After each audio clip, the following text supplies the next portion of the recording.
All right, here we are. Welcome everyone to session 1 of our second year of the Maximos Seminar. We're looking at the first, the front matter, the editor's introduction and Maximos's prologue, and then the first 4 Ambigua in this first volume of the Ambigua by Maximos the Confessor.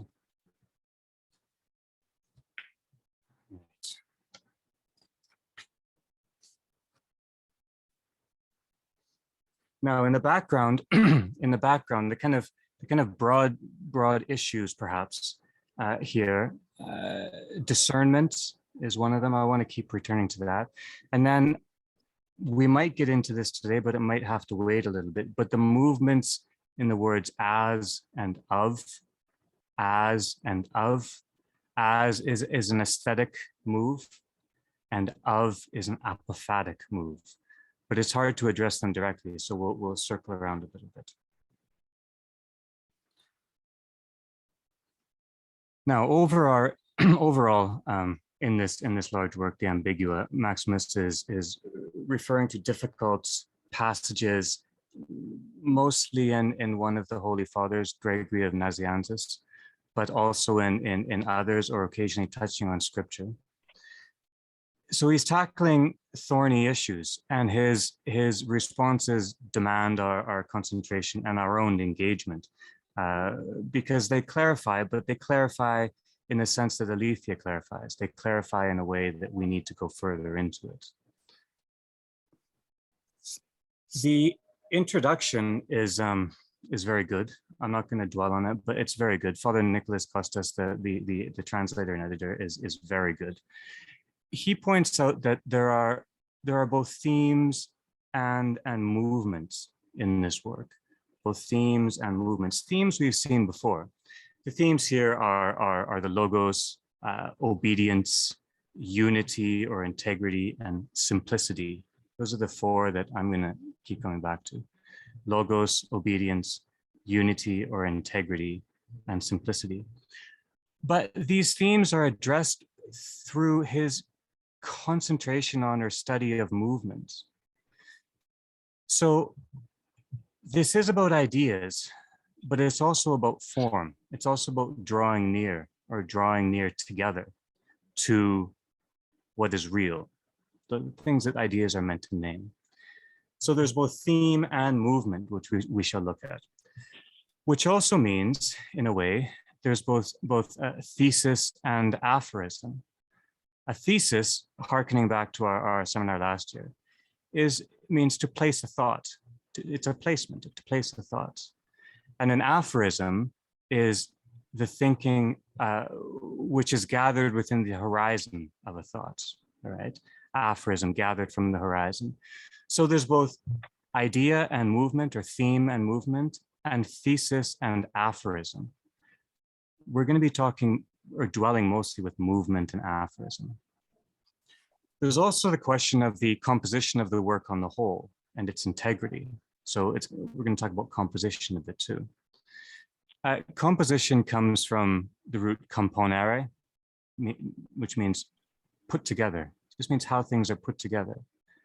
I like to think of it too as how things kind of face each other. They're posed together, right? They're placed facing each other. All right. Now, this comes up again in the editor's introduction. We knew it from last time, but part of Maximos's effort here is to respond to Origen's triplicate or movement or designation of reality in terms of stasis, kinesis, and genesis. Stasis, kinesis, or genesis. Stasis being divine, kinesis being the fall from the divine, and then our birth into life being genesis. Maximos, as Father Nicholas reminds us, not only turns that around and says, no, the proper order is genesis, we come into being, and then kinesis, we move, and then we find our final ever-moving repose, our stasis with the Lord. He's not only reversing the order that was established by Origen, but he is, excuse me, also reimagining or redefining these terms according to the editor's introduction. Right? So it's a renewal in definition of theme and a renewal in the meaning of movement. So not only the movement stasis, kinesis, genesis into genesis, kinesis, stasis, but also what each of those mean. So this is a work of response, and this is key. It's a work of response. Now, it's a work of response. It's also in response, all right? Its composition is framed as response, but it's also in response. And this is a thought we could come back to later. Several sessions ago in the last year run, David said that forgiveness is central. Forgiveness is the central Christian act. And that means that response is the central action. The central movement is response, not assertion, not insistence, not autonomy, response, all right? Me responding to something else. But it's also a response with an appropriate tonality of voice, It's not just what one says, but it's how one says it. And I want to just cast our minds back to the beginning of the church's mystagogy. I'm going to read out a sentence that was central for our last seminar. Maximus writes there, in fact, both names, being and non-being, and we looked into that, being and non-being. We said, okay, so apophasis is not about negative or non-being. It's not about being either. It's beyond both of those. In fact, both names, being and non-being, are to be reverently applied to him, although not at all properly. Last time we considered at length the being and the non-being and the not at all properly. But the emphasis, the weight, the key of this sentence is, in a sense, in the term reverently. Reverence, which is a tone of voice or a tone of mind, is more important, or at least it's determining, for what we actually say.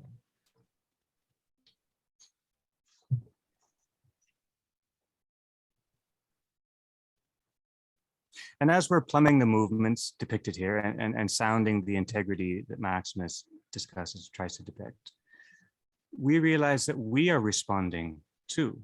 We are responding. And what's demanded of us or asked of us is our discernment. Discernment is central. We're trying to cultivate our discernment. Now, the Greek roots of discernment are krinos, or KRI, the same root that we have for critical or critic in English. But the Greek sense of, or the Greek critical sense, is not one of conclusion or evaluation. It's one of discernment or distinguishing or discrimination. So in our response to Maximus, we are trying to discern what he is doing. We're trying to respond in the same spirit. In other words, to co-respond with Maximus. So not only respondents, but also co-respondents. So that's at the heart of the method. Now, just briefly about some of the themes. First theme is the logos. And I want to read from page 17 in the introduction. You don't have to turn, but you can if you wish. It's 70% down the page. This is Father Nicholas writing, but he gives a good account of what we mean by logos. He says, through this creative act of self-giving and self-distribution, creation, the one logos, who is beyond all being and thoughts, the one logos who's beyond all being and thought, is multiplied and made known in all beings, which are like a field of manifestations emerging from and returning to the continuous background of God. Excuse me. That word through is another one of our mysteries, along with as and of, that word through. But what do we have here? We have an initial image of the one logos beyond all, who gives unto all. So the logos who is both beyond as and is in and through us all. But in our tradition, we know also that the logos is personified, right? It's the personal Lord. So logos means for us as well the word that is spoken, or the word that is sung, chanted, uttered, right? The movement of the Logos, if one can speak this way, is that the Logos calls unto us, and he calls us unto him. It is a bidding to draw near. And through the Logos, we come into our own. There's that through. So that's the Logos, the one beyond all who gives unto all, the personified, the word chanted, uttered, and the one who calls unto us. Second, obedience. We can say that the Logos calls, we know the Spirit breathes, and we could say the Father countenances, perhaps. But obedience here in this work seems to me to be a personal confluence with the phrasing and the tonality of the Logos. The phrasing and the tonality, the Logos says uttered word, chanted word. We're in confluence with it, or we're confluent with it. It's a coming into fluency. So it's not about freedom, right? It's not about freedom or breaking our freedom to be obedient, or even really about the will, in a sense, willing to obey or disobey. It's slightly framed slightly differently. It's the drawing near of my being to the Logos, the drawing near of my being to the Logos.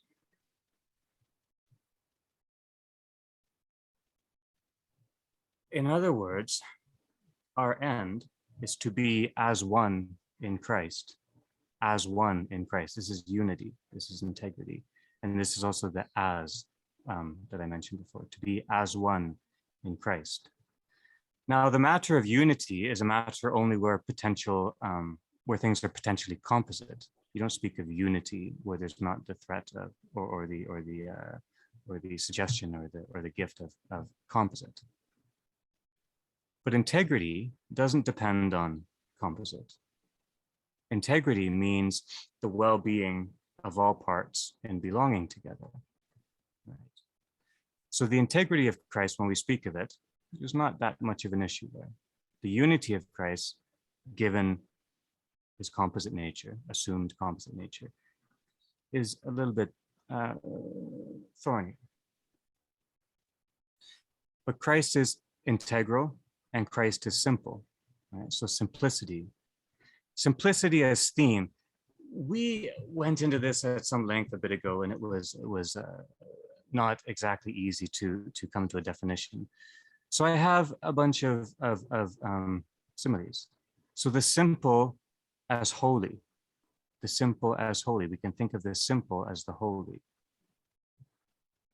We can think of the simple as the integral, the holy, the integral.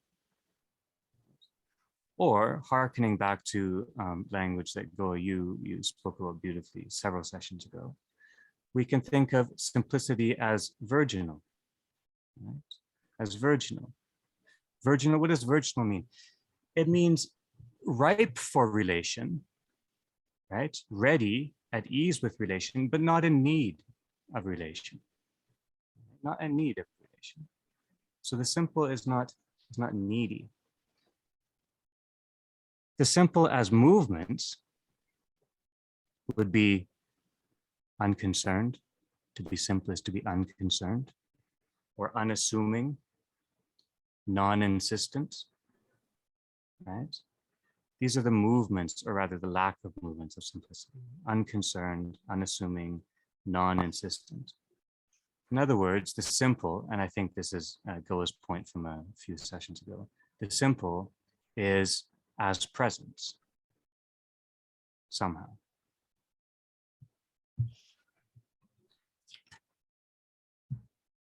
Now, speaking of, so those are themes, and now just moving on to movement a little bit, movement.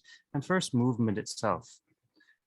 Movement here, or motion, as the translator likes to put it, is the energy and relation of things, the energy of things and the energy in relation of things.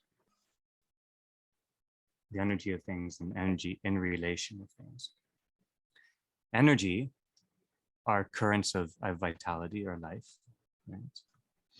And relation here means the cultivated rapport of belonging together, right? So movement is the movements of life through things that belong together.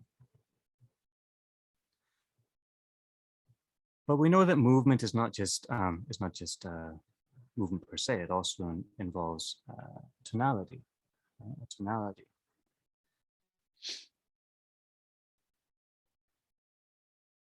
So Maximus's thinking is not only about themes or theses, right?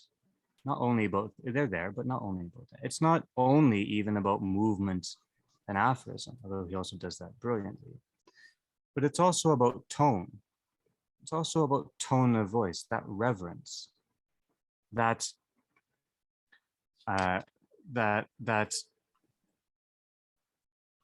personal quality which renders our word appropriate to the moment, if not proper, appropriate, if not proper to the moment. So movement and tone.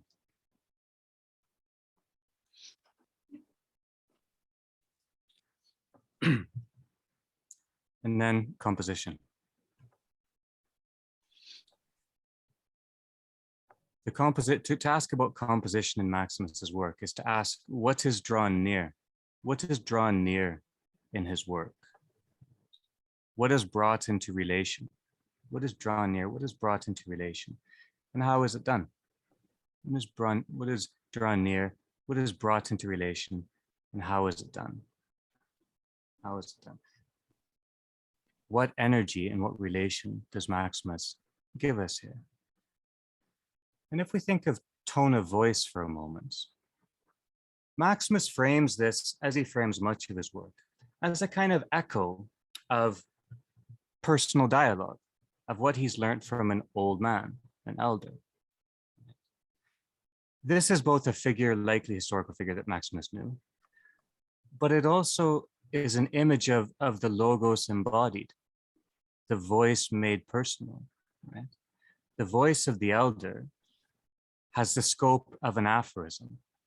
The old man in the languages, perceives what and how we are in the horizon of our faith. So an elder in Maximus's work is like a living aphorism, the logos embodied. And what the elder does with the scriptures, with the Holy Fathers, and what Maximus does with the saints is paraphrase. Paraphrase. He puts them, they each put them into one's own word, right? So there's a sequence of voices. We have, first of all, the Logos as voice, our Lord, and then probably the scriptures, and then Gregory, and then Maximus, and then Father Nicholas, etc., and then us. What we're examining or pondering here is a sequence of paraphrases which are trying to do what a paraphrase does: draw near and render as one's own, put into one's own word, one's own phrasing, with one's own tone of voice, make one's own, which is the only way that theology has legitimacy, because just repeating lines or phrases or words is not real unless it's paraphrased, become a part of who one is and one's own way of being. Now, when we paraphrase, we seek a rapport or an integrity of stance and relation, who we are and how we're relating, who we are and what we're saying. Right? We seek the appropriate form of the tradition, of the spiritual insight that we're facing.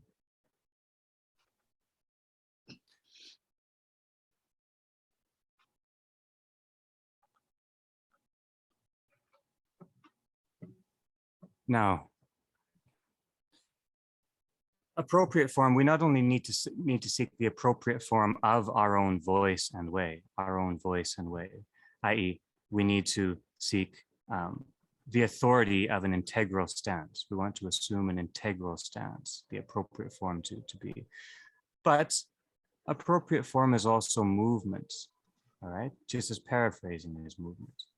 So paraphrasing and appropriate form are understood as drawing near or as belonging with. This is slightly skittish thinking. But within the appropriate form of paraphrasing, within the logos, within language, we have movements. And just as movement is essential to the logos, right? Just as movement is essential to our logos, whether capitalized as our Lord or lowercase as the inner principles and meaning of things, or in the metaphorical sense of a voice calling. Logos is movement. And this echoes into how we think of language. There are three different registers of movements of language. First, there's the general movement of language, if it's understood as gestural, instead of, let's say, naming or classifying. If it's gestural, if it moves, it partakes of reality. And then there is the movement within language.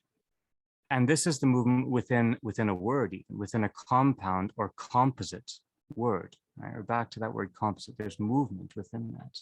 Within a composite movement, logos, there's movement. This is very evident in languages like German and Greek, where you often have two parts of the word impacting each other. They're moving within the word to produce the overall effect of the thing. So we have movement of language, movement within language, particularly within composite or compound words or logi. But we also have the apophatic movements from within language, And the apophatic movement from within language is a movement from the aesthetic, looking to the noetic,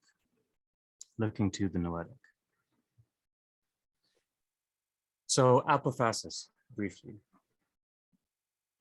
Apophasis indicates what both is and is beyond. It encompasses both what is and is beyond. And it is a movement of language as authoritative. Movement of language, it's a movement based on language, in other words, as authoritative. The movement becomes authoritative. And the sequence that we sketched out last time that I want to reiterate and delve into again is from within, through, that word through, with, and beyond. So the apophatic movement of language, of stance, of anything, thinking, is from within, with, through, and beyond. And each of those movements is important.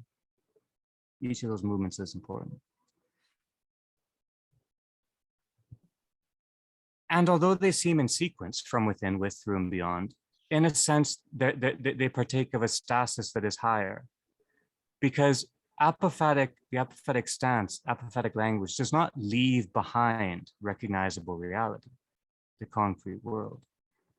Apophasis stays with things in order to reach beyond. It stays with things in order to compass its relatedness to what is more than or what is beyond, and yet still is of one's own. So apophasis indicates both what is and is beyond. Now, apophasis arose because of difficulties with categories. Michael, we were talking about Aristotle. Categories, philosophical categories, theological categories, spiritual categories, are meant to be the product of our critical faculty, our discernment, right? We see things in terms of categories of being and knowing in order to make relation possible. We discern, we distinguish in order to ascertain relation. But when we forget that categories have a for the sake of, when we think that division is the result of categories, we're halting our act of discernment, our act of krinos. We are forsaking that, we're forsaking for the sake of, we're forgetting about for the sake of, so not category for the sake of something. No, division sees no possibility of relatedness and no need, right? No possibility and no need. And this is essentially the charge against the unified Christ. No possibility and no need. but we fill that out later. The unity of Christ is responding to this. How does the unity of Christ respond to this? Two metaphors for divinity, or how divinity belongs, that I particularly like are co-inherence and coalescence. Co-inherence and coalescence. Co-inherence, coalescence. Now, co-inherence. To inherit means to come into one's own, right? To come into one's own birthright, one's own gift. So to co-inherit, pushing that a little bit, or making it our own a little bit. To co-inherit means mutual, ever coming into, ever one's own. So inheritance is often a one-time thing. To co-inherit in this sense is mutual, coming into what is ever one's own. It's never finished. It's always more, always one's own. And coalescence, which means basically to grow and nourish together, to grow together and to nourish each other. Well, we can push that a little bit too, putting it in the perpetual case. So coalescence is ever coming to perfection together, to wholeness together, ever coming to perfection together in ever mutual nourishment. So we have ever coming into one's own and ever coming to perfection together and mutual nourishment. And I like that phrase, ever coming, ever coming. It's nice. It's like moving repose.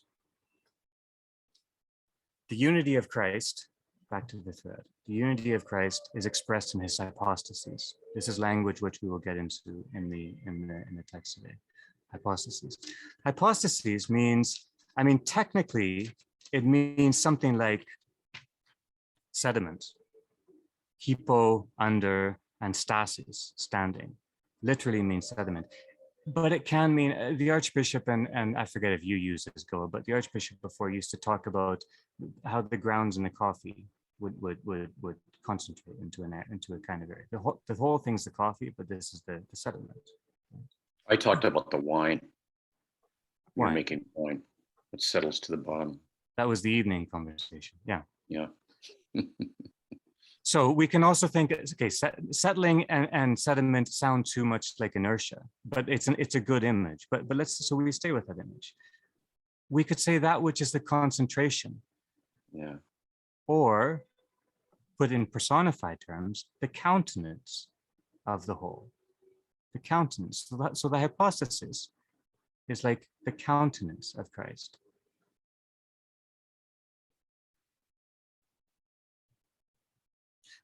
Hypostasis is like emphasis within a phrase. Emphasis within a phrase.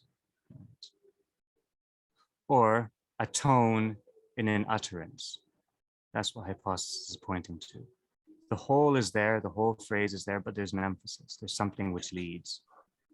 Or the whole utterance is there, but there's a tone which determines. We need to come back to this term. It's immensely important. All right, just to tidy up these first remarks.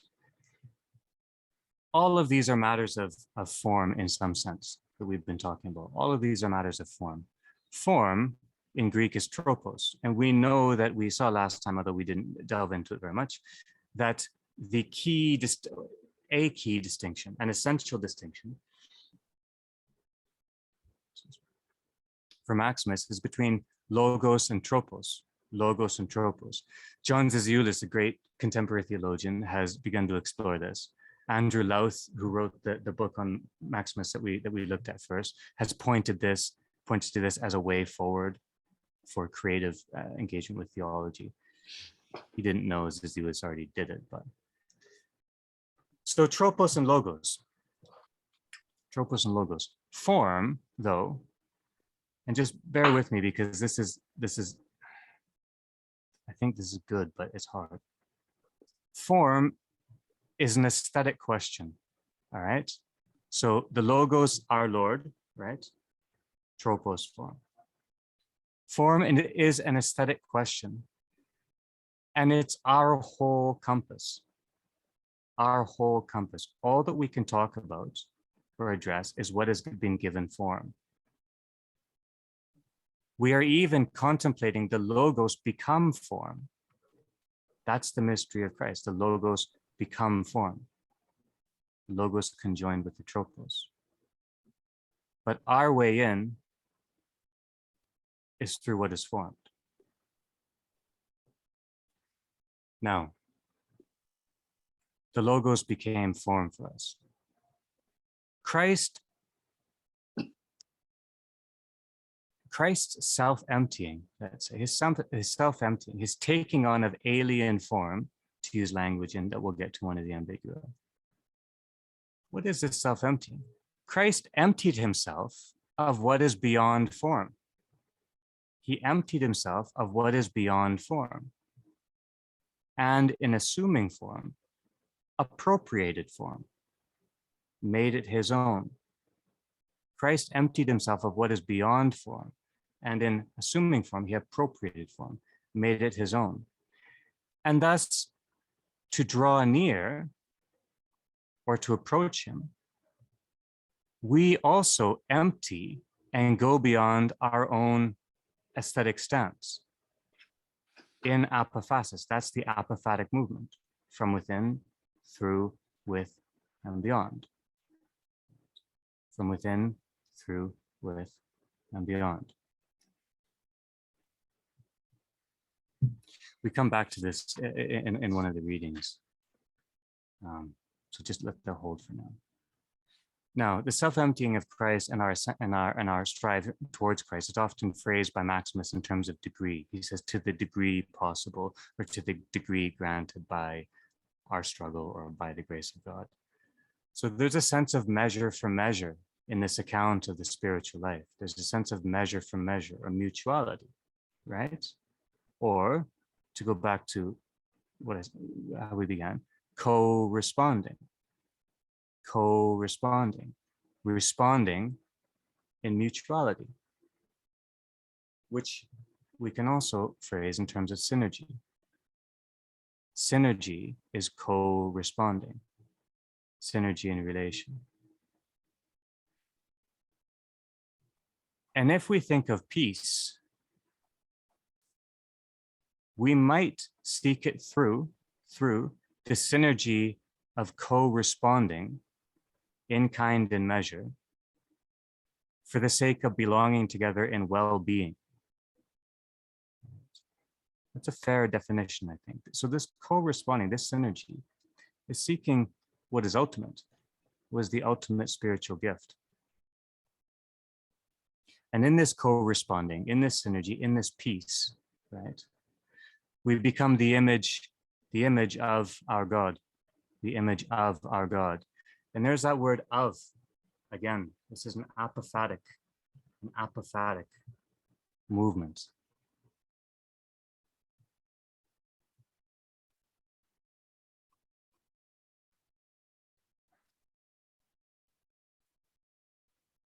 Okay, yeah, just to reiterate the two principles then. Of we're considering in terms of the noetic or the apophatic. And the word as we're considering in terms of the aesthetic or the appropriate. So of is the apophatic movement and as is the aesthetic movement. All right, let's turn to the text now. I want to just, as I said, touch the overall themes of each of these and then point to a section or two that I think is interesting or curious, and proceed right through, and then we can come back and we can address as many or as few as we wish. All right. Now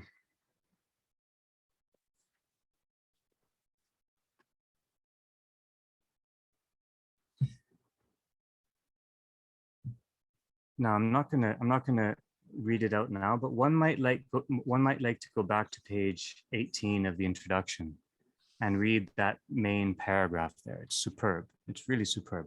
But we've addressed and we will address more than that here. It's in the editor's introduction. Page 18 of the introduction is really good. And he describes the movement of apophasis, and several other issues that are enlightening for us. For us now, though, I want to move on to Maximos's prologue. So this is, we're looking at, this is the prologue to the Ambigua de Thomas. And the Ambigua de Thomas, as we understand, is largely devoted to the issue of the logos, the matter of the logos, and debates or quibbles around the logos. So in the prologue, just as a way of framing things, on page 3, Maximus begins to refer to his addressee, and we've seen this move before, calls him a lover of wisdom and beauty. So we're not only talking about Sophia, we're talking about beauty as well, too. Right? But the line I want you to note is just seven up from the bottom, or beginning 8 up from the bottom. In accordance with this principle, this is page 3. In accordance with this principle, you combined intellect and sensation through the spirit, showed truly how God is of a nature to fashion man after his own image. Okay, just that line there, right? If we follow Maximus's thoughts, we'll never pause for breath because they're just too long and beautiful. So we have to almost violently, unnaturally pause. Look at this. You combined intellect and sensation. That is nous and aesthesis. That's the noetic and the aesthetic, right? So when we talk about the aesthetic, we mean it in this sense. You combined the noetic and the aesthetic through the spirit, through the breath of the spirit, the rhythm of the breath of the spirit, showing truly how God is of a nature. That's apophatic, of a nature. That's that little move of right there. Of a nature, okay, so that's the apophatic move, to fashion man after or as his own image. There's the aesthetic. So when we talk about the essence, the nature of God, we're in the apophatic realm.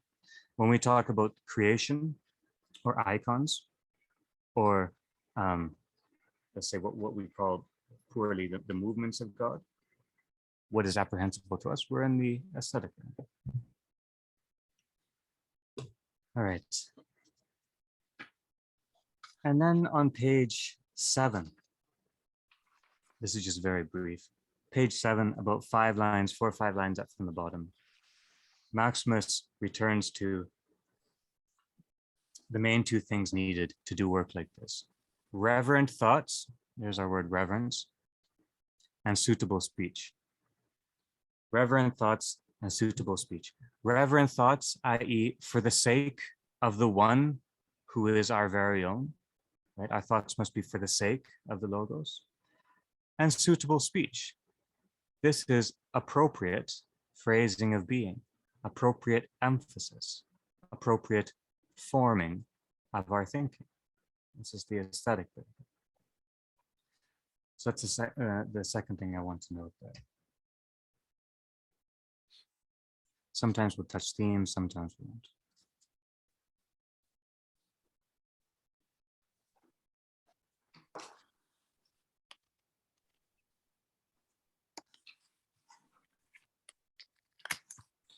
Okay, now Ambiguum 1, which begins on page 7, is about relation of and within the Godhead.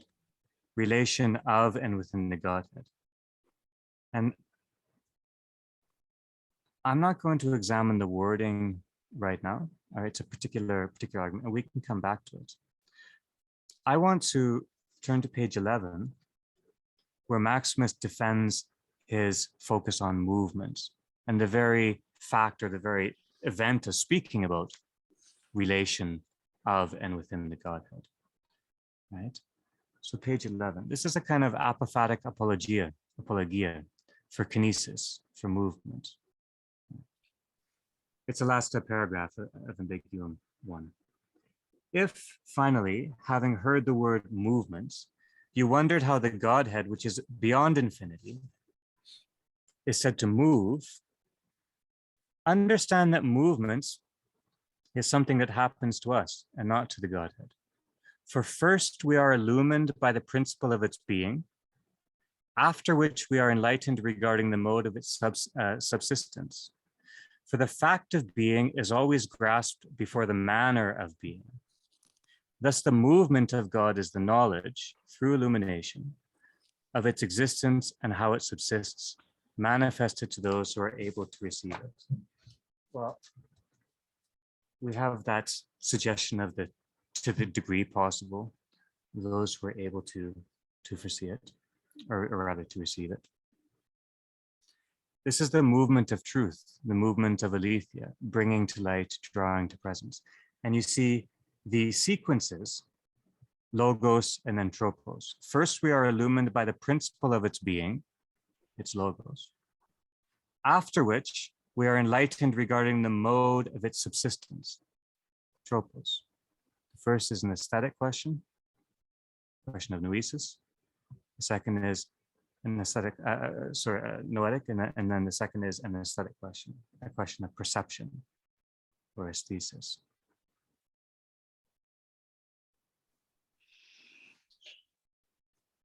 So any grasp of the movement of God is preceded by some illumination of the logos. That's his point here. All right. Now, Ambiguum 2, let's get into a little bit more. This is beginning on page 11 as well. And Ambiguum 2 is about Christ as perfect God and perfect man. Christ as perfect God and perfect man. And it's also about expression. So I'm going to read the quote from St. Gregory, which Maximus is discussing. This is beginning at the bottom of page 11. In sum, you must attribute the more sublime expressions to the Godhead, to the nature that transcends the sufferings of the body, and you must attribute the lowlier ones to the compound, to him who because of you was emptied, became incarnate, and, to use equally valid language, was made man. So what do we see here? The sublime expressions apply to transcendence. But knowledge of our life, sufferings is also knowledge and undergoing an experience, belongs to the composite Lord. So the logos, well, so let's keep going here. We're on page 13. Page 13. This is the first full paragraph following that quote.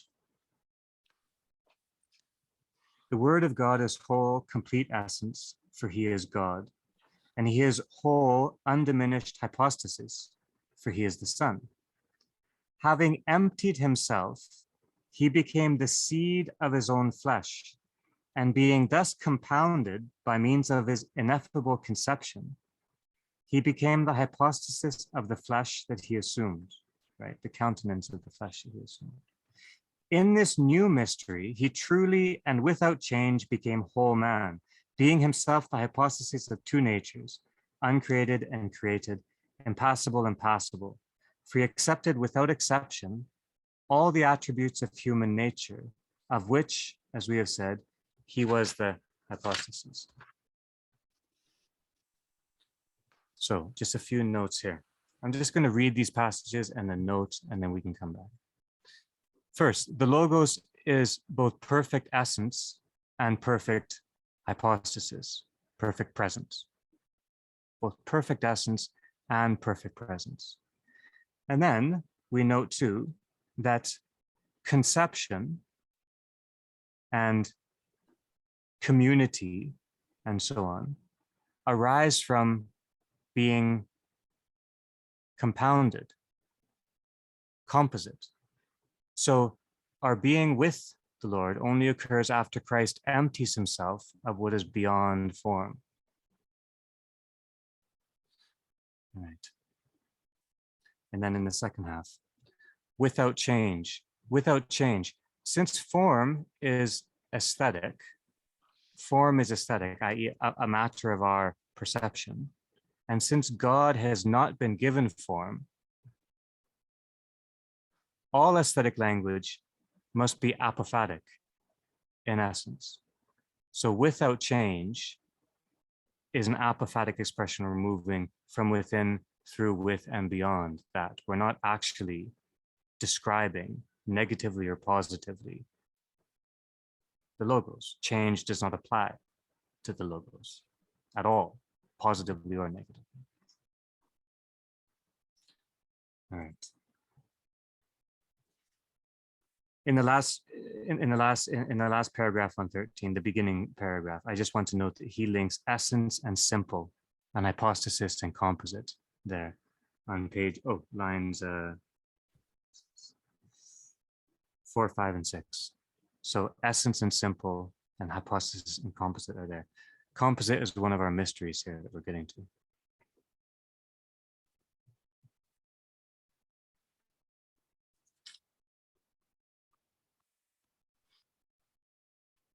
Okay, and then on page 15, let's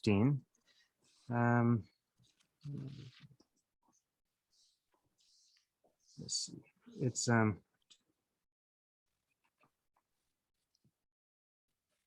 11 up from the bottom, the line that begins, he truly became man in all things, but without sin.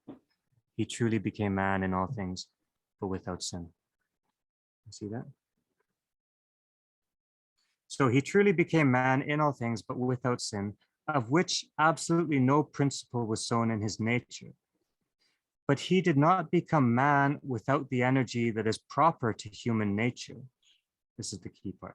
But he did not become man without the energy which is proper to human nature. For the principle of natural energy is what defines the essence of a thing, and as a rule characterizes the nature of every being in which it essentially inheres.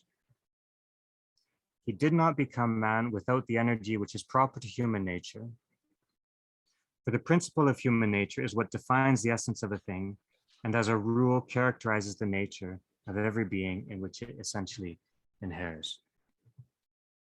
So Christ has assumed the energy which is proper to human nature.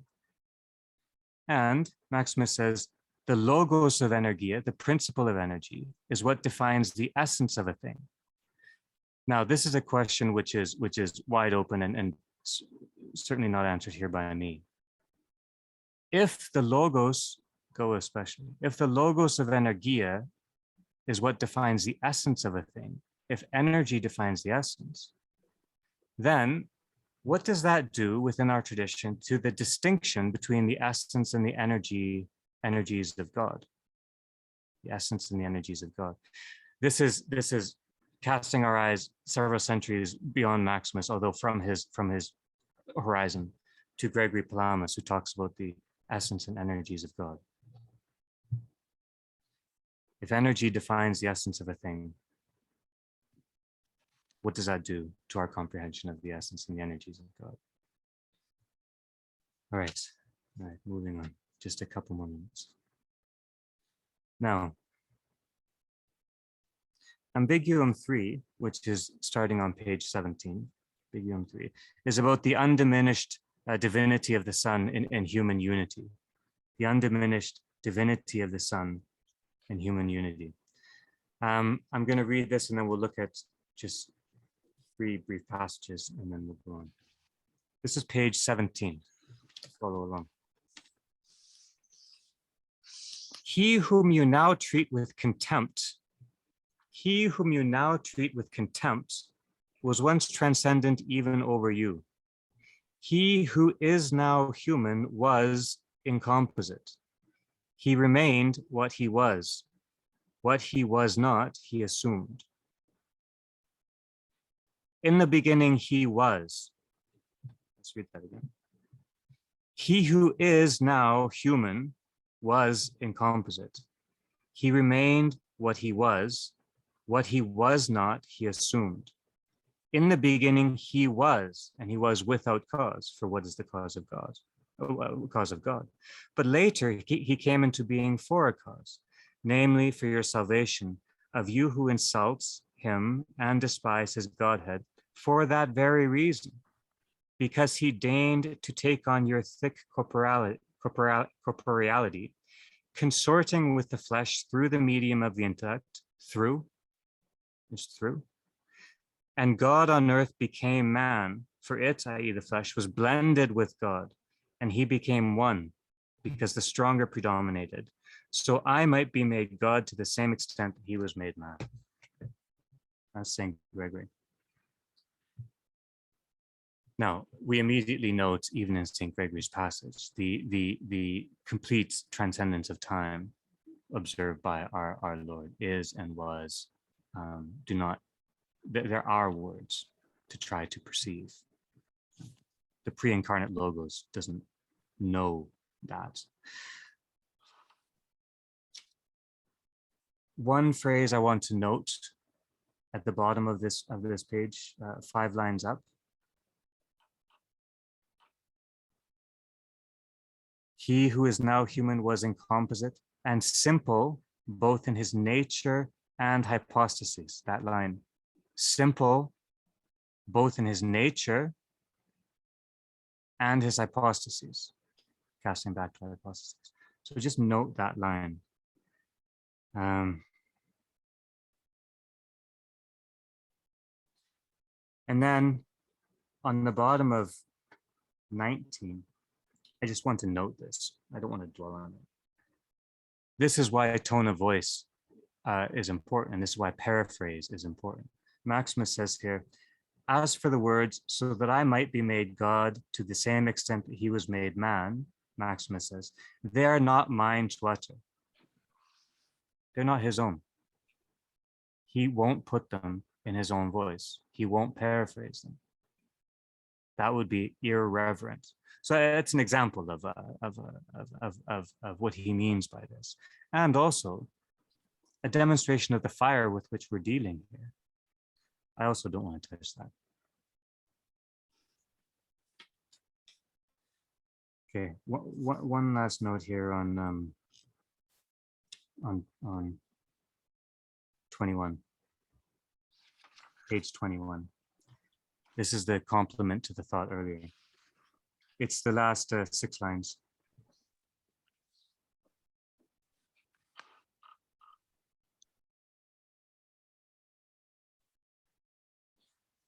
For to the degree of his self-emptying, he shall measure out in return, as he knows, the divinization of those who are being saved by grace, who will become wholly like God and wholly contain God and God alone. For this is the perfection to which hasten those who believe that this promise will truly be fulfilled.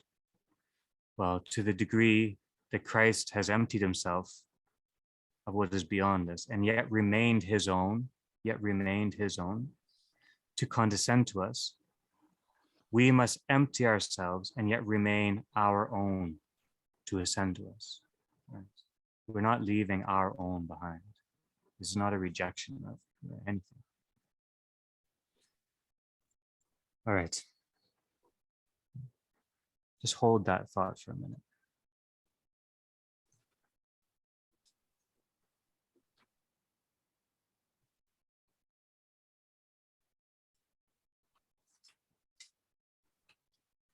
Now, Ambiguum 4. I only have 3 things to say about this. Ambiguum 4. This is about Christ as apart from, other than, different than, both disobedience and obedience, i.e., Christ who transcends aesthetic matters.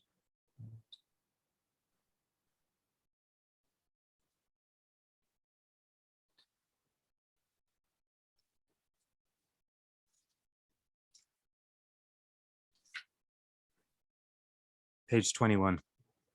Just read this whole thing and then make a couple comments.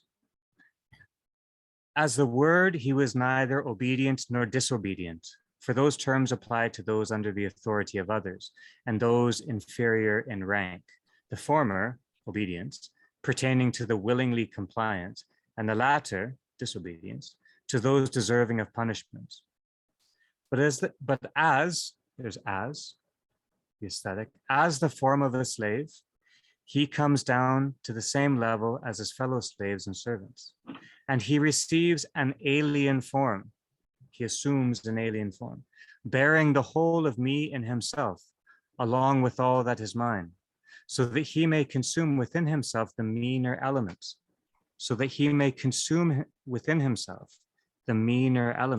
as fire consumes wax, or the sun earthly mist, and so that I may share in what is his through the intermingling.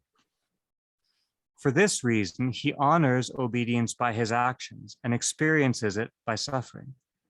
Just as in our case, the mere disposition is an unsatisfactory thing unless we give it practical effect. Just as in our case, the mere disposition is an unsatisfactory thing unless we give it practical effect, for deeds are the proof of dispositions. We may perhaps also make the not invalid assumption that he tests our obedience by the art of his philanthropy and measures all of our sufferings against his own, so that he is able to understand our condition in light of his, taking frailty into account along with knowledge, knowing how much can be demanded of us by the one and how much we are to be excused by the other.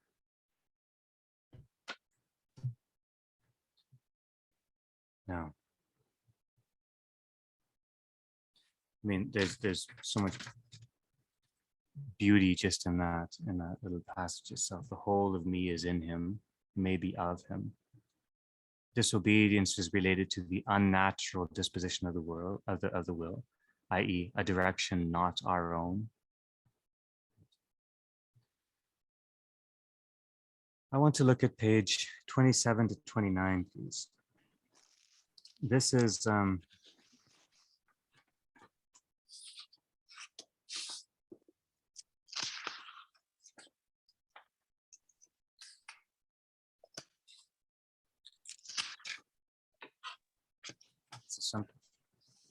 it's the last full paragraph.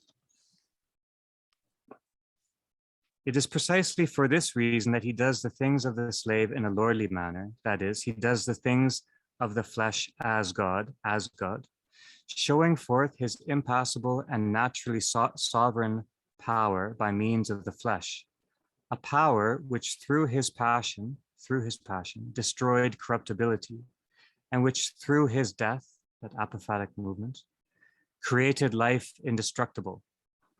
In doing lordly things in the manner of a slave, that is, the things of God by means of the flesh, he intimates his ineffable self-emptying, which through passible flesh divinized all humanity fallen to the ground through corruption. For in the exchange of the divinity and the flesh, he clearly confirmed the presence of the two natures. In the exchange of the divinity and the flesh, he clearly confirmed the presence, the hypostasis, right? The countenance, of the two natures of which he himself was the hypostasis, along with their essential energies, that is, their motions, of which he himself was the unconfused union. And this union admits no division between the two natures, of which he himself was the hypostasis, because in a manner consistent with his nature, he acted uniquely, that is, as a single agent, and in each of the things he did, by the power of his own divinity, he showed forth simultaneously and inseparably the activity of his own flesh.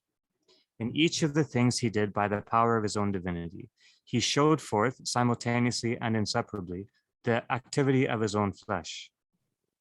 For there is nothing more unified than he who is truly one.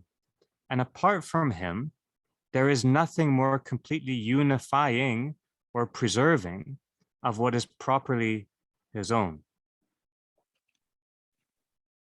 Thus, even when he suffered, he was truly God. And when he worked miracles, the same one was truly man, for he was the true hypostasis of true natures, united in an ineffable union. Acting in both of these natures in a manner suitable and consistent with each, he was shown forth as one truly preserving them unconfused, while at the same time preserving himself without change, insofar as he remained impassible by nature, and passible, immortal and mortal, visible to the eyes and known by the intellect, as thesis and noesis, as God by nature and as man by nature.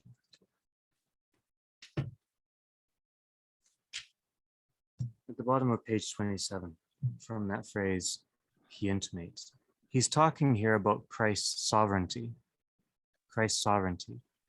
Sovereignty meaning to preserve in well-being the wholeness of one's own life, the wholeness of one's own being, to speak this way. When Maximus says he intimates his ineffable self-emptying and etc., Maximus doesn't use that word intimate very often. He pulls forth in the closest sense possible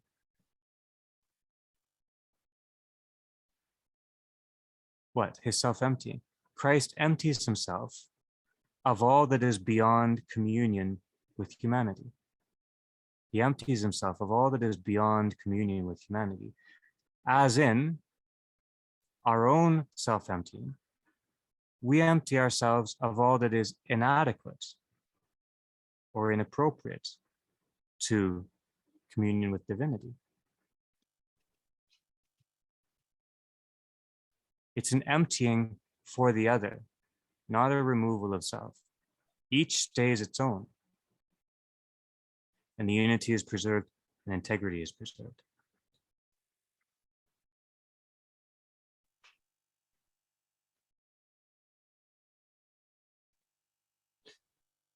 We can end by noting on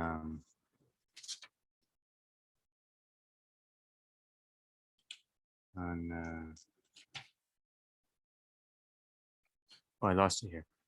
The phrase, the great mystery of what is properly his own. What is properly his own? It's on page 29. What is properly his own? What is that mystery? We might start there. What is properly his own? Now, we may move where we please from here. Pardon me, that was a little bit more lengthy than I anticipated.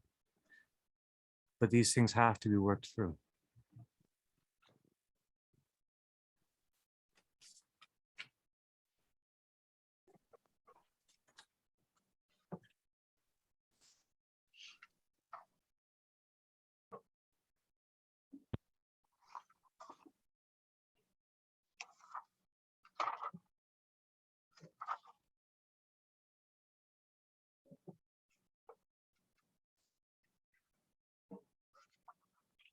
Andrew, in the self-emptying, which everything that is not man, we still have Maximus making the important point that God by nature, or Logos by nature is God, and then assumes man. And so the one that is that of by nature supersedes that which is assumed. And the question I have for you, and maybe we'll get to it through all of this, or maybe we've already covered it and I just haven't understood it, is that in theosis, divinization, our nature is man, and we assume on the qualities of God. So is the corollary true as well, that we will, that in divinization, man maintains that which is his nature, even though one might have thought that the qualities of the divinization would be greater than being human. Is it the case that nature versus assumption lead to that in the case of divinization? Have I expressed that? I think you expressed it fairly, but that's a great mystery. That's a Goa. What do you think? The idea of nature that you just brought up, I would want to probe that a little bit. What we mean by nature. But David. Go on. What do you think?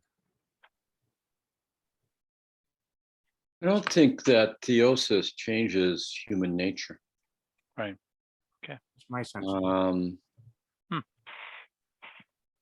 It is, I mean, there's a reason we see that Jesus is so often called the second Adam, Son of Man. The problem isn't to change human nature. The issue is to bring it back to itself. Right. And bringing it back to itself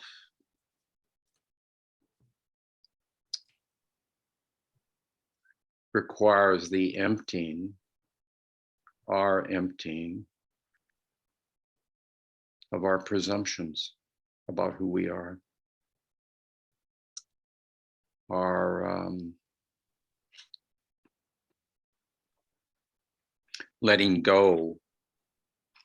I mean, I've talked about this a bit before, letting go of our fears and our desires so that we can see what's real. Yeah. Is it more than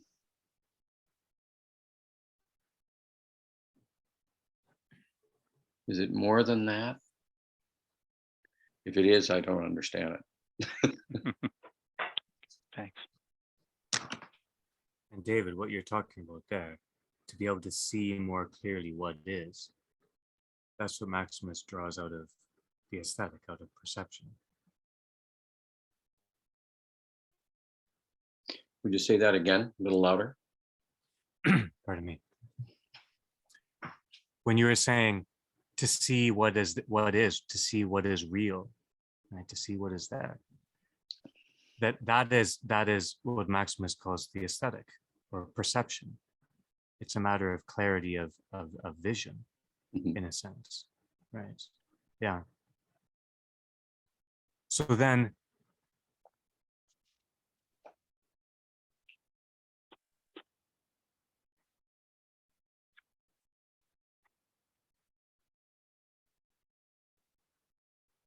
is it a mental emptying?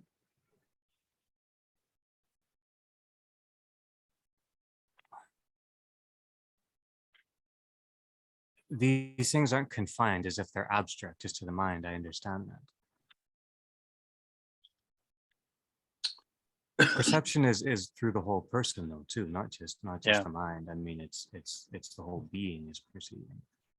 So it's not just perception. Except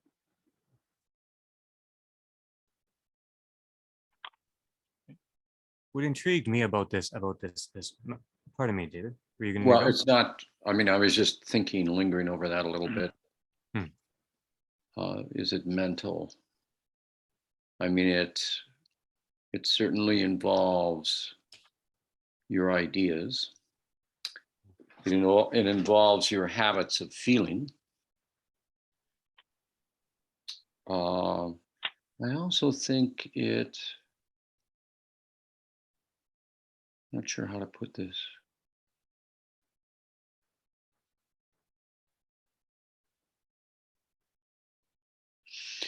And one's ways of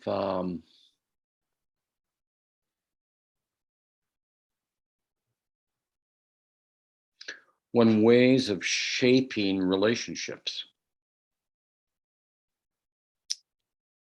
which is, I mean, I'm trying to get at something a little more than simply what one presumes about them. In a sense, it's behind why one even presumes. You know, it's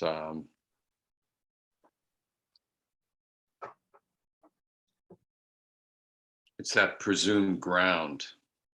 Energy? Could it be on that level? But certainly when we think of passions have energy.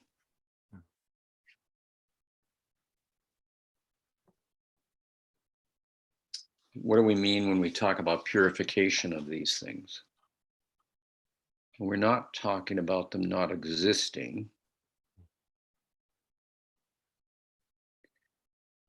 We are saying that they don't exist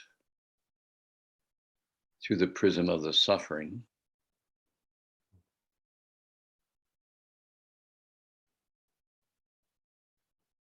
They exist only when the end of them is God. Is that not true? So purification is eliminating any end other than that of reconciliation with God.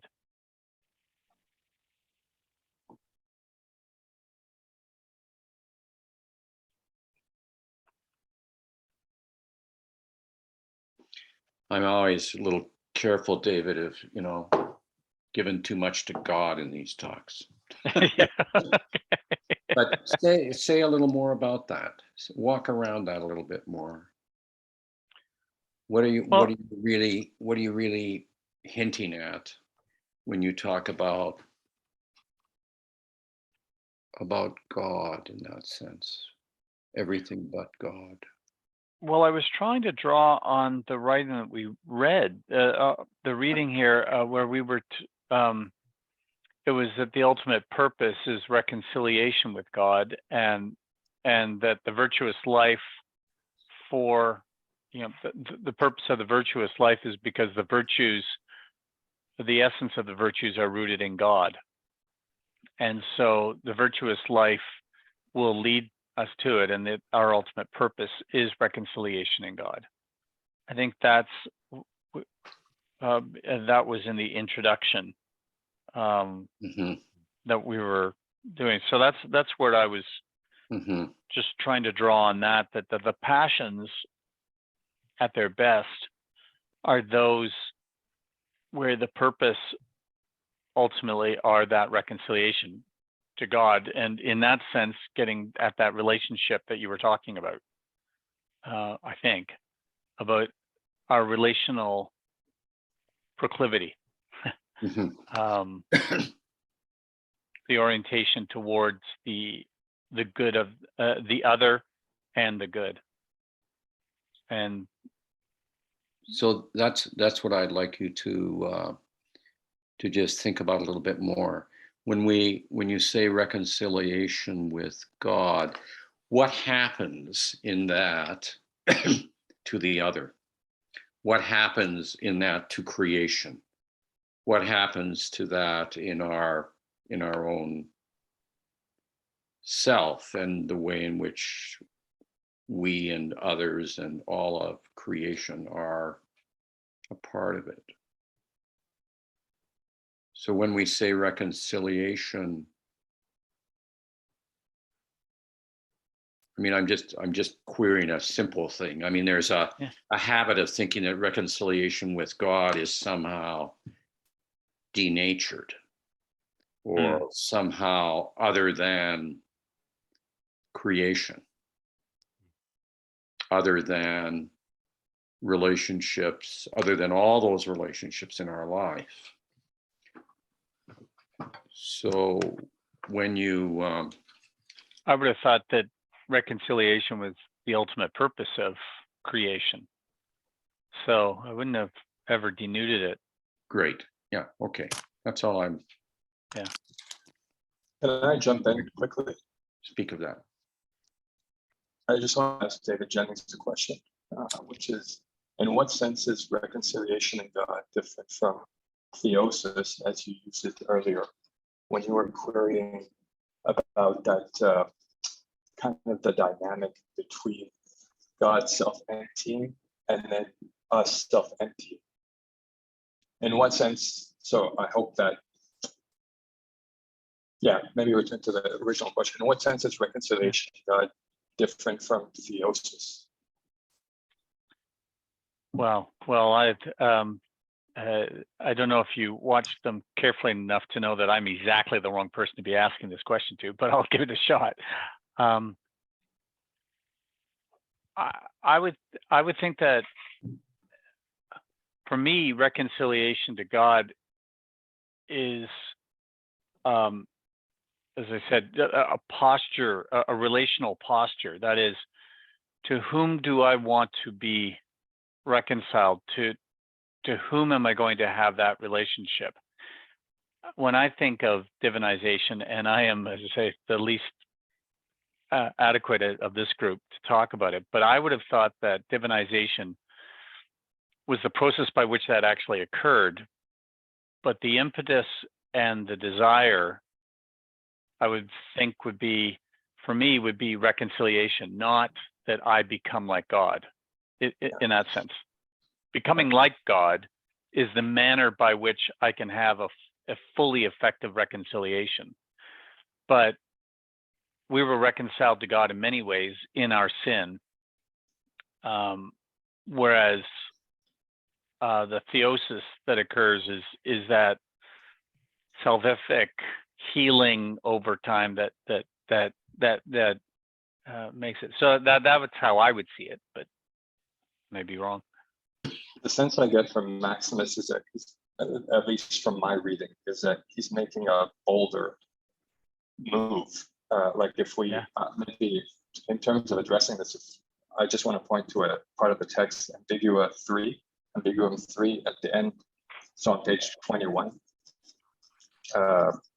So the conclusion, so about 6 lines up from the end of Ambiguum 3, where for to the degree of the self-emptying, he shall measure out in return, as he knows the divinization of those who are being saved by grace, who will become holy like God, and holy can thank God, and God alone.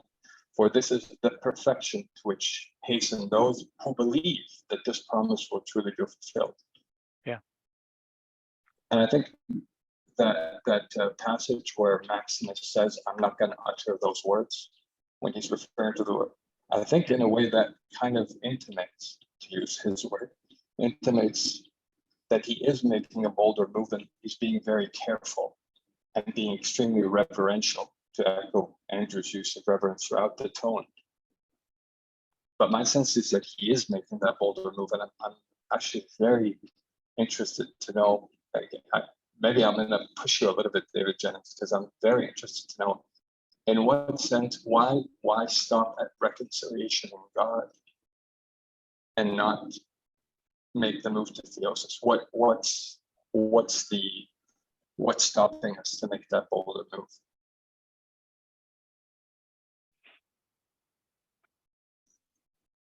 Well, I would have thought that perfect reconciliation in God is the end of divinization. But I think even here, I find it interesting, the divinization of those who are being saved by grace.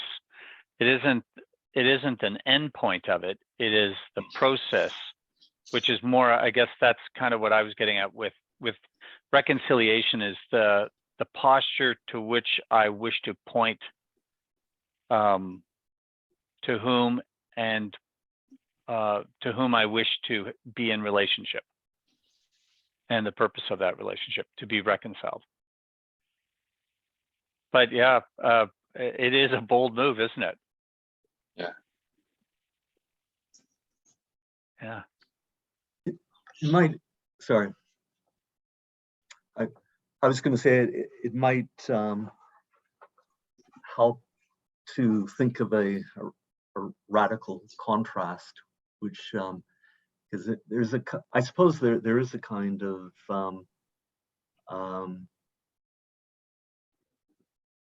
a kind of potential for overconfidence. I sometimes get a little queasy when I think about the very concept of deification.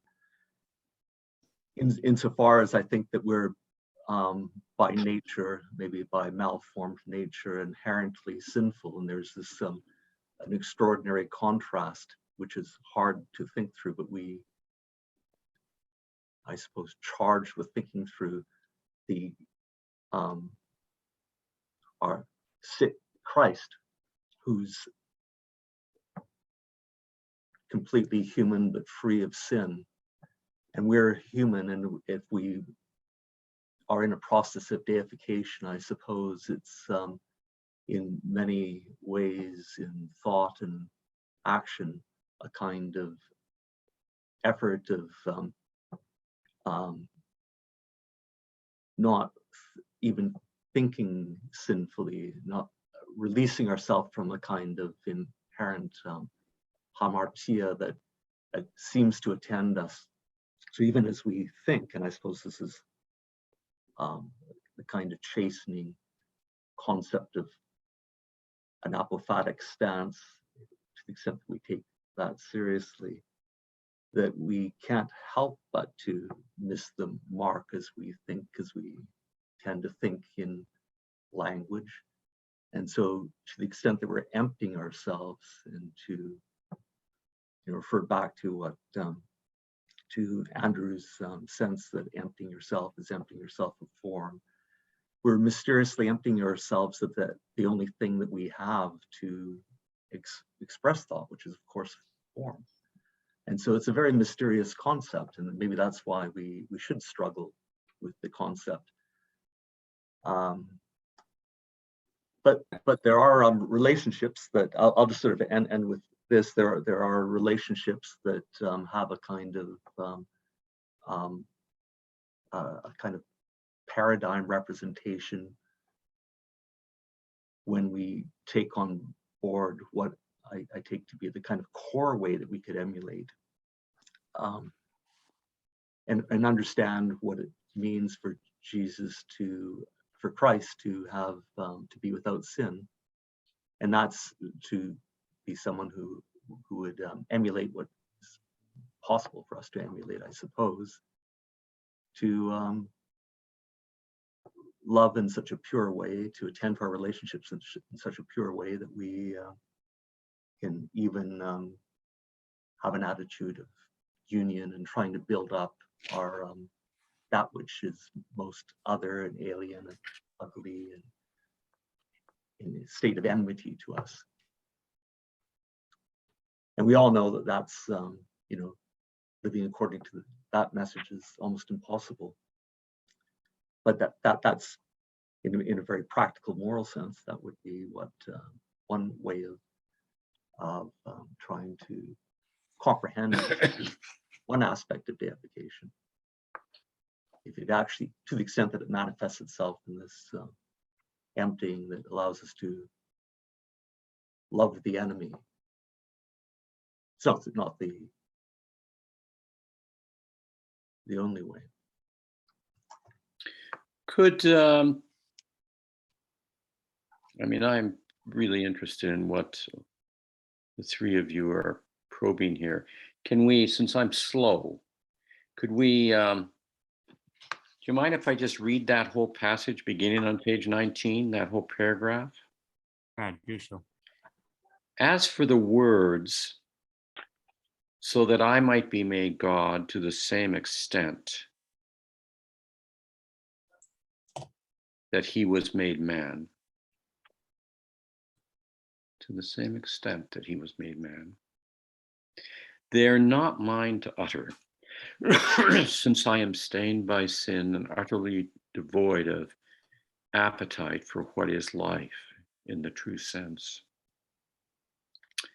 Instead, they are more appropriate for you. For through the complete abandonment of nature, you are known by grace alone.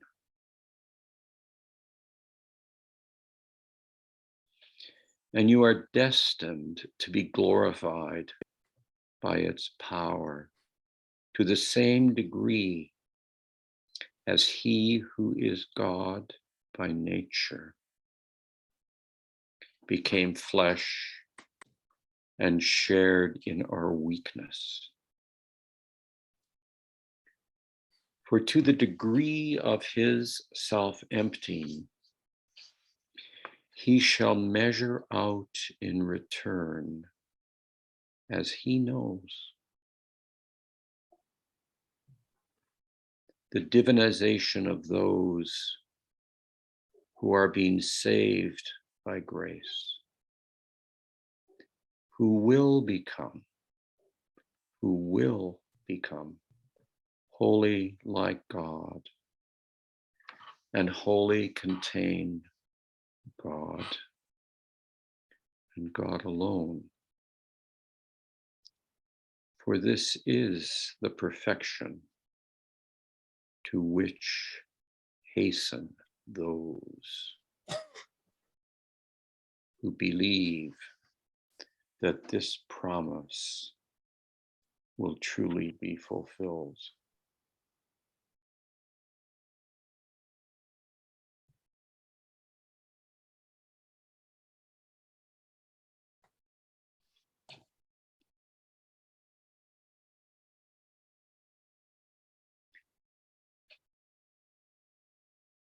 It's not a prescription, is it?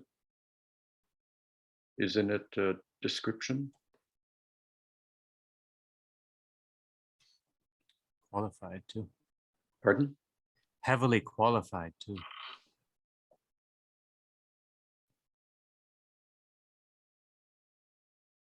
What do you see going on there, David?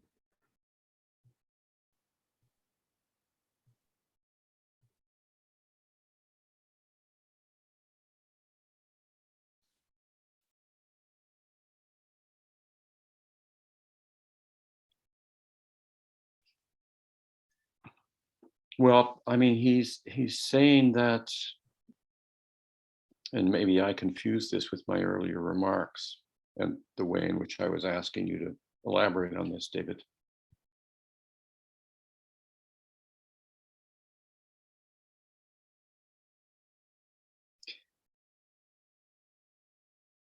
What's meant by nature here?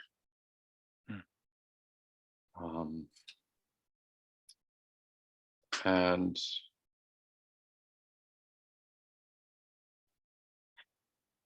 what is it? What is he getting at by saying we need to, or that we don't need to, but that he's describing something that occurs to people? He's saying, I don't have it, but you do. I mean, he's speaking to well, both Gregory Nazianzen and the elder. And Thomas, yeah. He sees them as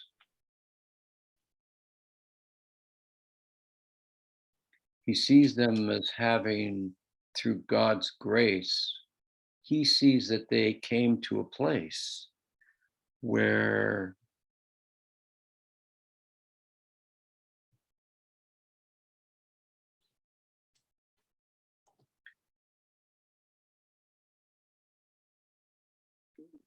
they had, it seemed to him, abandoned their nature.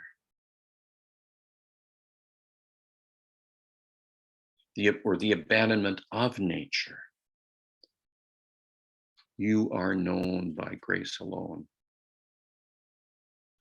But is it abandonment of nature? I think that this was, at least in the introduction, we were told that this was back on 21.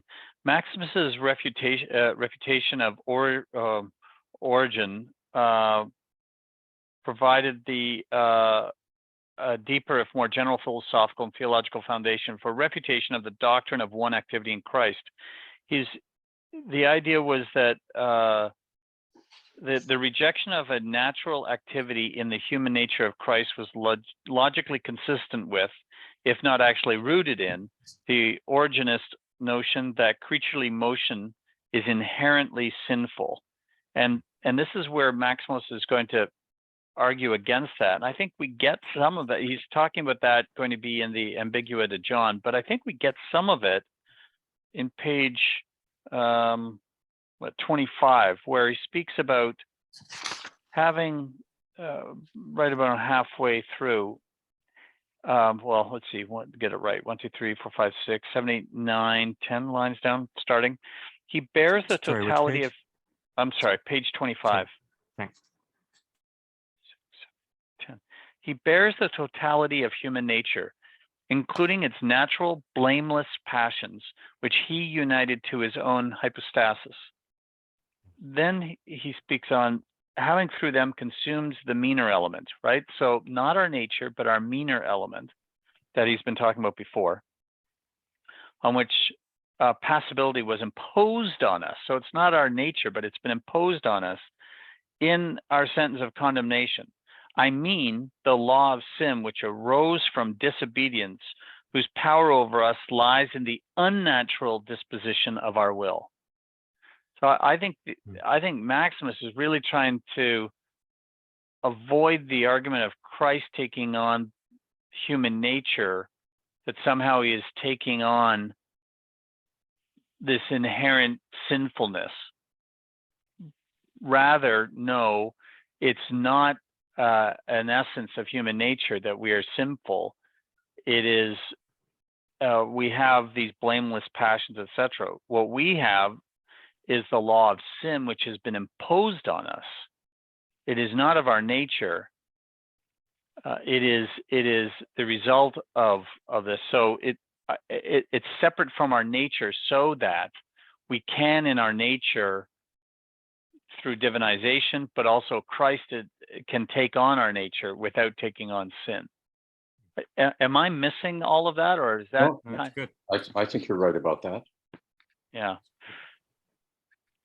So that's where I think I this Protestant is getting comfortable with divinization, which I think I ought to, because I've been reading some George MacDonald, and it turns out he was a big theosis for a Protestant. No wonder he was kicked out of the Protestant church. But in the Ambigua 3, in the piece that That you read. that I read and that you were talking about, Yeah.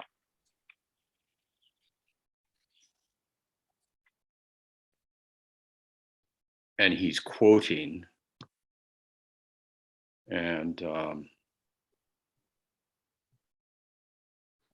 he's simply, I think he's describing, it seems to me, the immense power of grace. Yeah. That for some people, when it animates their whole being, their whole nature, they then are wholly like God, and wholly contain God and God alone. But we have to remember that for him, that of course is an image of Jesus Christ. That's an image of the incarnation, that they also become the incarnation. They become God incarnate.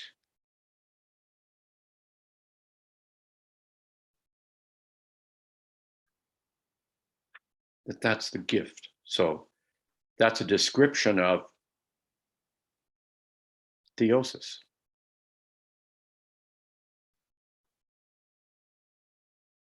But it's deeply rooted in divine grace.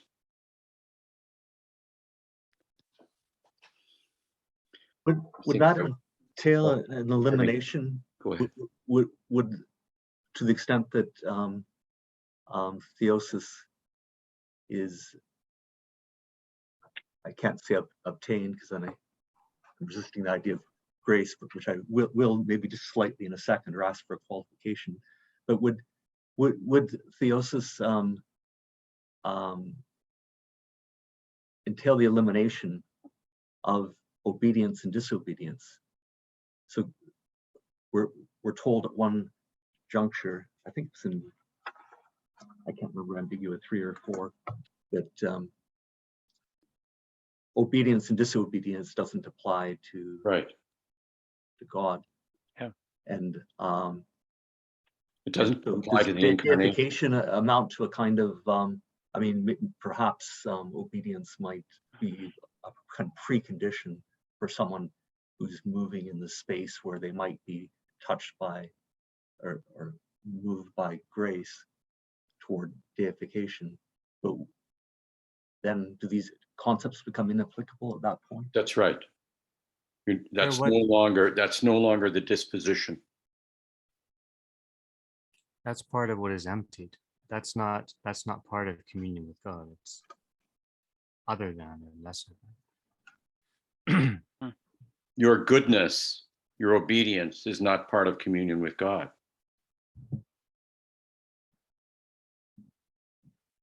Here's the kind of impertinent question, which might be. You're so good at those, you know. I remember weeks ago in an email exchange, or I think it could have been in a conversation. My memory's growing a little blurry over these difficult issues.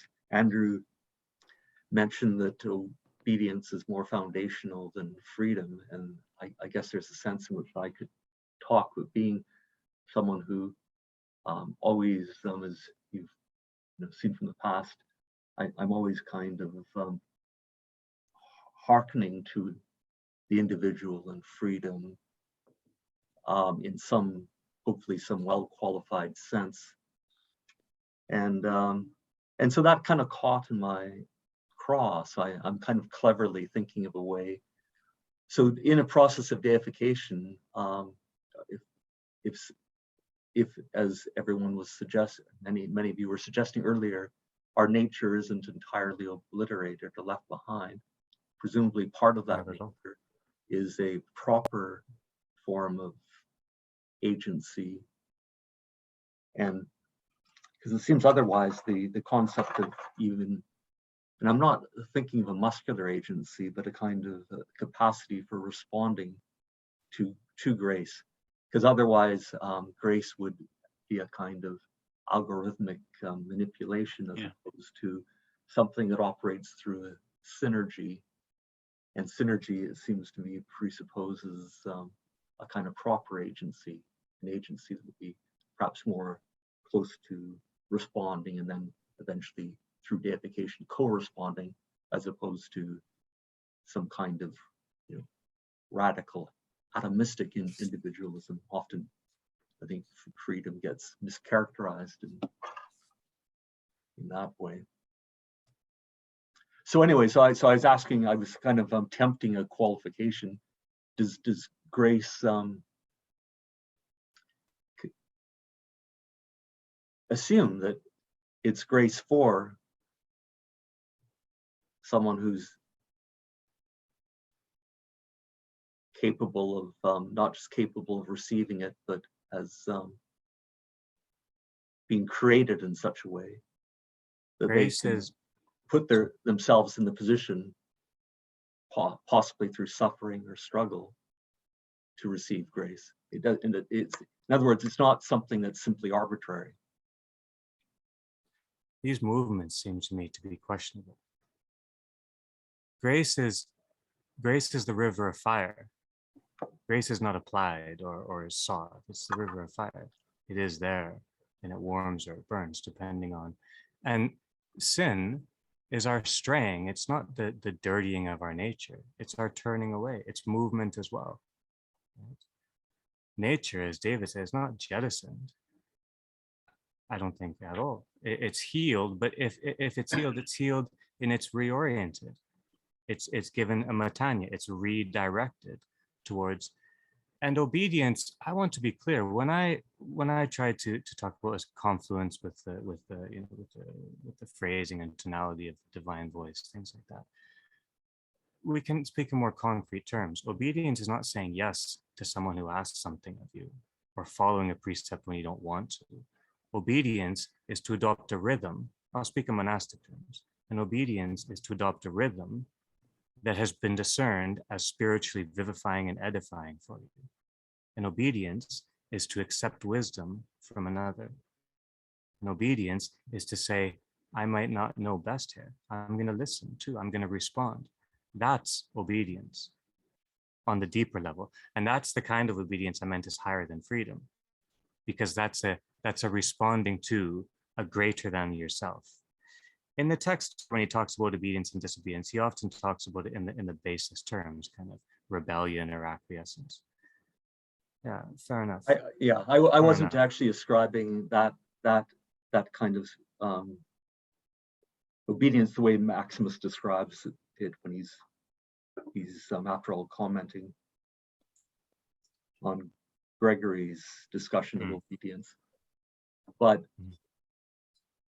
I wouldn't challenge what you say by reversing the order. I would simply say that it's not entirely intelligible to separate agency. We obliterate the self when we separate agency altogether. So emptying oneself is one thing, but we can't relinquish our freedom in some proper sense. It's Michael, I said that the inherent. whole time. That's keeping our own. It's staying our own. It's not rejecting our own. That's part of our own.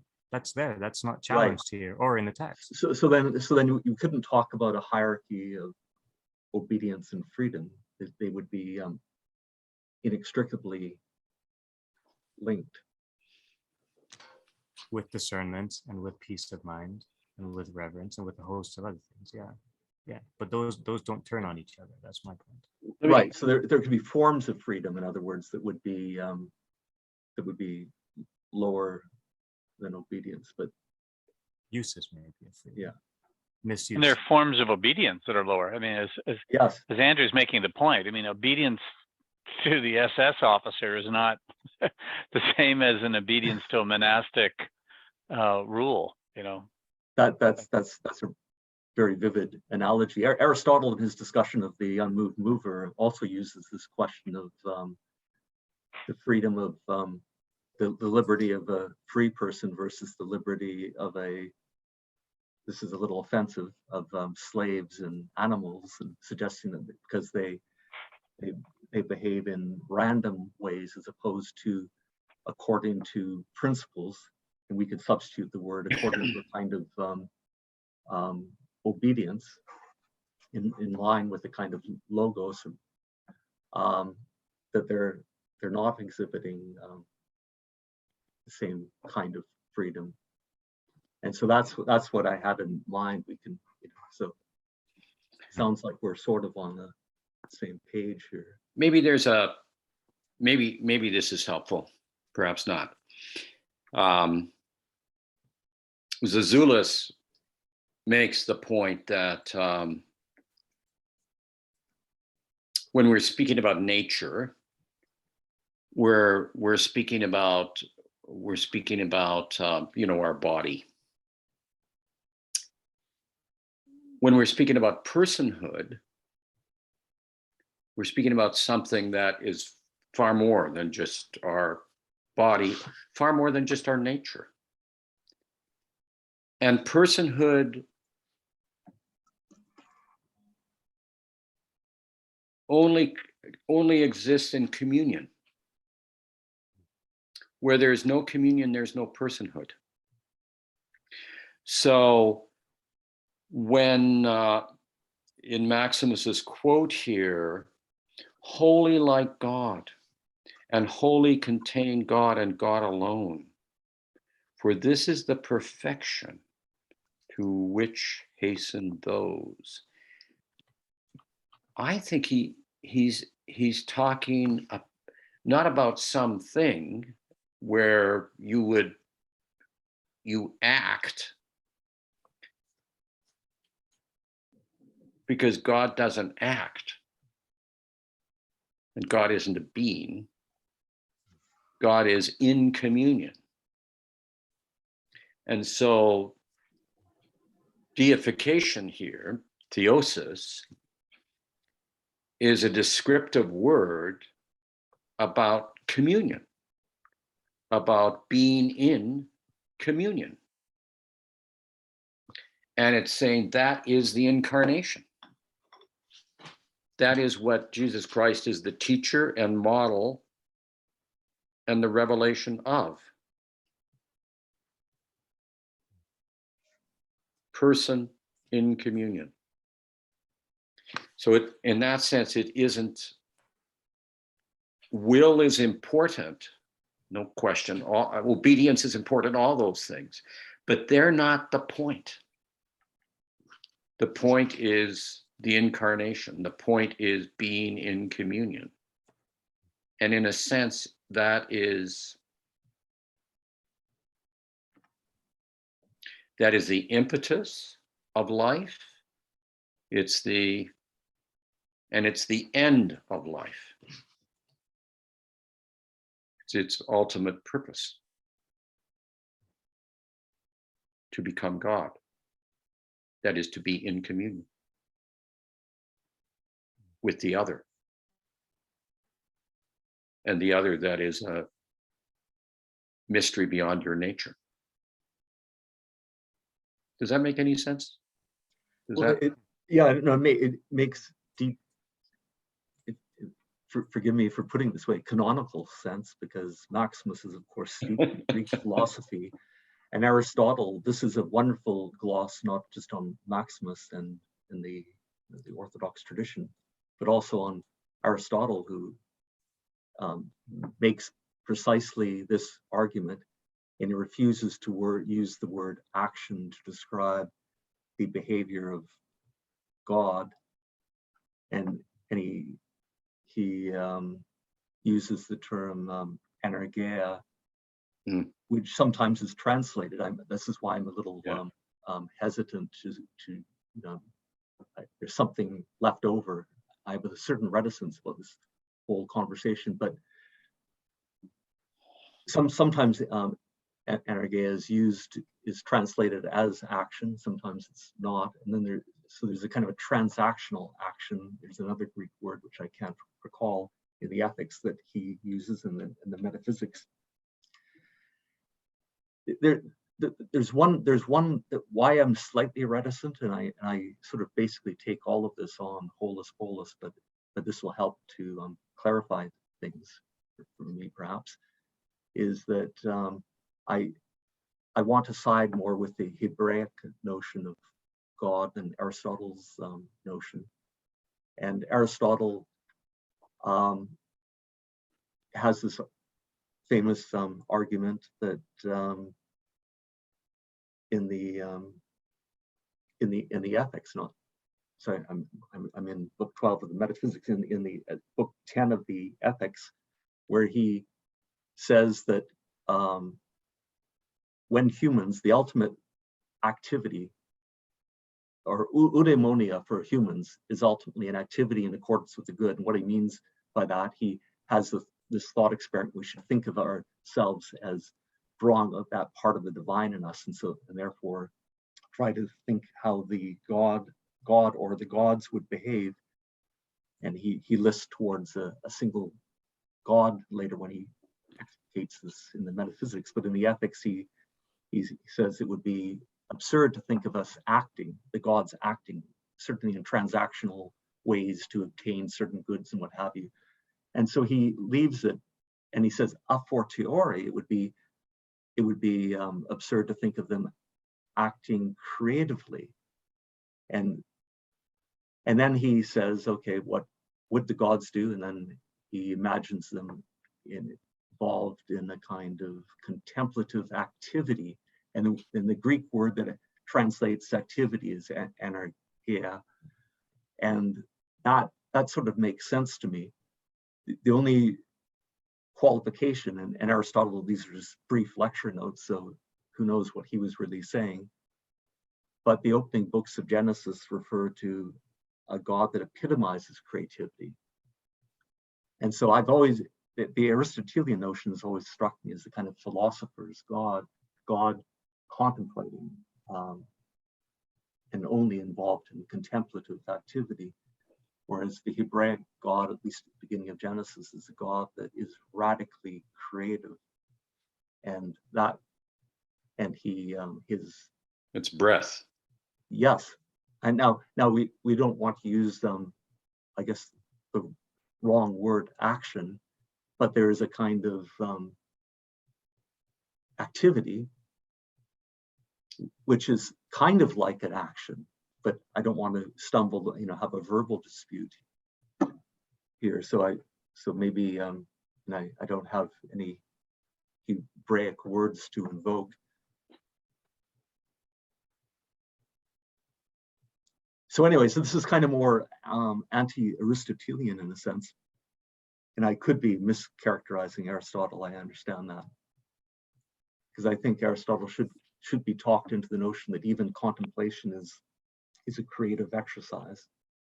and my image of the deity would be one of sort of ceaseless creativity, even if we, don't have God acting as a busybody, acting in human ways. But is the creative exercise an exercise that you are in, as opposed to an exercise that you are doing?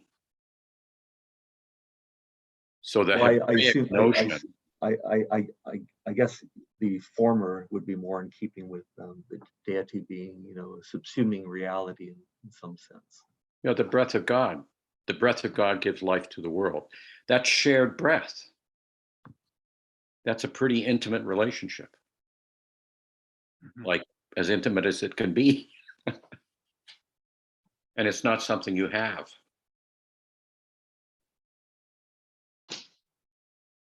Well, I think creativity, it does involve a kind of emptying. Yeah. So I'm Emptying and receiving. I'm just so I.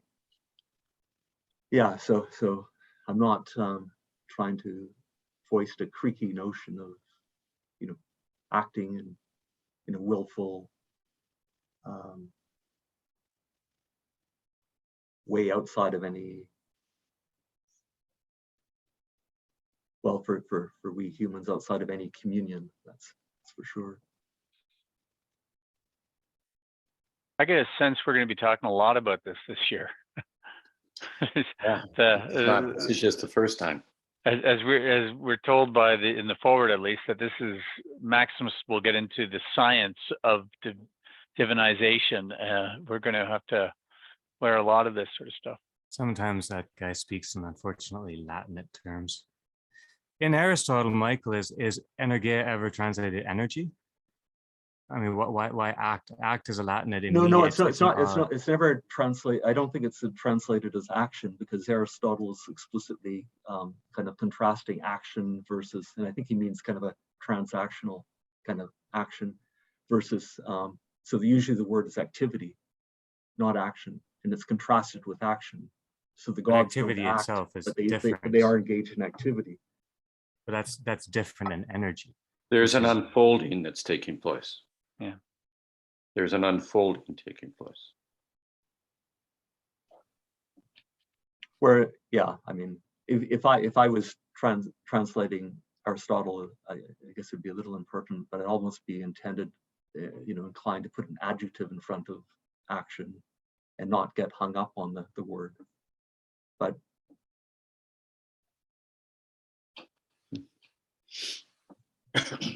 well, if it's transactional, it's for a purpose that isn't of itself. Whereas I think what we have in the Trinity is, to the extent you want to call it action, it is because they only act as they are. It is all being, and love occurs because they are love. Creation occurs because they are creative, etc. So it's not there's no transactional sense that we do this and then we'll get something out of this. absolutely, yeah. Yeah. And I think that also saves Aristotle in a way, except that it still catches my craw that he explicitly rules out, and he actually says, not only is action ruled out, that's fine because we understand there's actually another Greek word that he uses, but a fortiori, this is translated, creative action is ruled out, but hopefully not creative energia, creative activity. That would set them, really apart from the God of Genesis, I think. I want to take it back. Sorry, go ahead, David. There's one important thing that I read. I think it was probably the most startling of a lot of startling things I read this week in this. But I just said that there was no action that God took that was of a transactional nature in order to accomplish something other than who God is. At least Maximus, I think, in number 3, he says that God is just being because there is no cause for God. But then he speaks to that the incarnation was, that there was a cause. And it said the reason for his birth in the flesh was the salvation of human nature and having become subject to the possibility of that nature.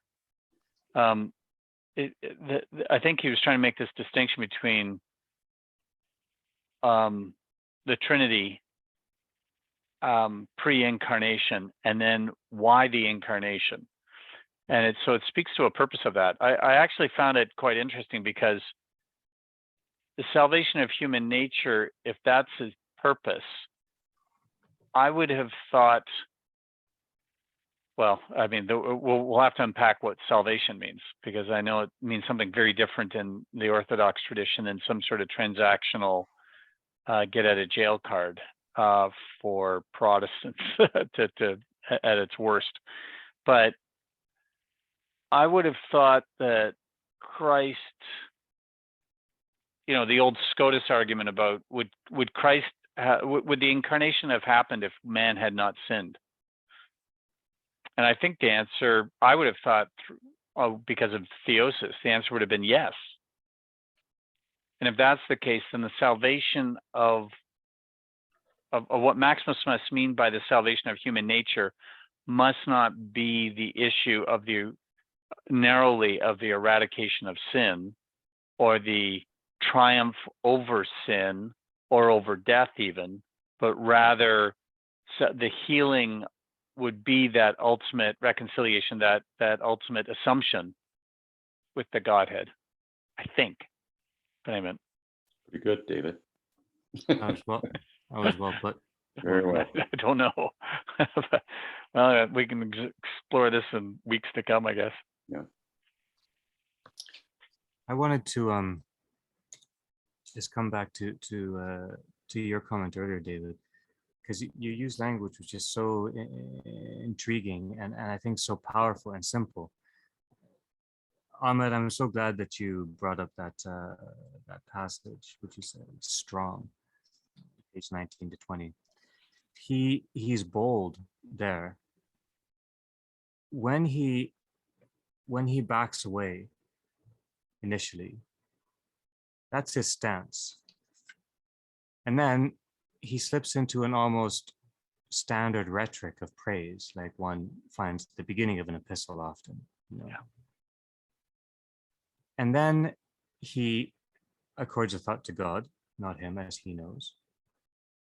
And then he qualifies the last statement, promise, for those who believe that this promise. So he backs away from that too. So what he does is he offers a series of images or descriptions, as David Goa says, without saying these are my own, but he still gives. It's still a gift. He's not saying, I don't know, and walking away. He's saying, I don't know, then he's reflecting some light. And David, I think that, though I think that you're when you say, you know, God really means person in communion. And to become God is to be in communion. And God doesn't act, he isn't a being, God is in communion. I think that's beautiful. I think that that's another way of saying in simple terms, whole terms, what Maximus is carefully describing and re-articulating a couple of times throughout here. And to get back to this idea of self-emptying, what I meant by what our self-emptying, we need to empty ourselves of all that is not in communion, part of communion with God. So there's not one thing to empty, like it's not freedom. We don't get rid of our freedom or our nature. It's particular to each, and it depends on the course of the path, I guess.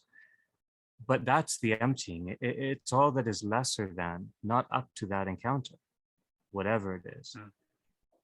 That's what I meant. And so for us, it's not an emptying of form at all. It's a dwelling in form, but it's as it were a refinement of form.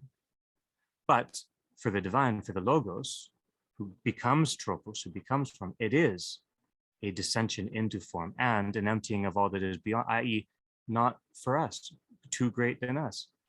right? Why God says turn this way and I'll pass behind you. So that was there too. But I maybe wanted to come back to that comment you had, David, about this simple language, which I think is really, really apropos. And it's to come to that and then to make it our own, to paraphrase it, to make it our own. That's what we need to strive to do, I think. Yeah. Well, we'll be circling around this a little bit. Well, Yeah, it's, All right. the muscles are just starting after 2 hours. So